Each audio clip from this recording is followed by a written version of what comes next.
ఆయన కూడా కొన్ని మంచి పనులు చేసినాడు.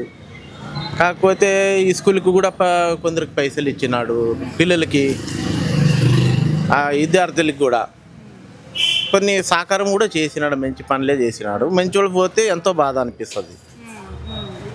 మరి ఎవరు వస్తే బాగుంటుందని మీ ఒపీనియన్? మాదేమి మళ్ళా ఇప్పుడు కాంగ్రెస్ వచ్చింటే మంచిగా ఉండే అని అనుకుంటాము. కాంగ్రెస్ వస్తే మంచిగా ఉంటుంది. కానీ ఇప్పట్లానా నాలక అందరూ అనుకున్నారు కదమ్మా, కేసీఆర్ రావాలనుకుంటారు. అవునా లేదా? ఎందుకు? కేసీఆర్ అంటే కొన్ని డబ్బులు గిబ్బులు వాళ్ళకి అవి ఇవి ఇస్తాడు కాబట్టి కొన్ని అతను అదే కావాలి కదా. అదే కావాలి. ఇప్పుడు ఈయన రేవంత్ రెడ్డి ఏమున్నాడు, బస్సులంతా లేడీస్కి ఫ్రీ చేసేసినాడు. దాన్ని బట్టి ఓటు ఆయనకి చెల్లుతుంది. అంటే ఇప్పుడు ఈయన ఆడవాళ్ళకి ఫ్రీ బస్ పెట్టడం వల్ల ఈయన మళ్ళీ వస్తే బాగుంటుందా మీ ఒపీనియనా?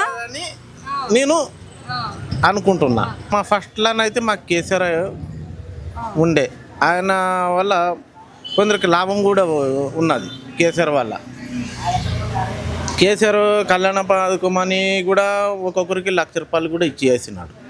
మంచి చేసిన మనిషిని మీరెందుకు ఇప్పుడు వద్దనుకుంటున్నారు? అంటే ఇది రాజకీయం మారుతూనే ఉంటుంది కదమ్మా, దాన్ని బట్టి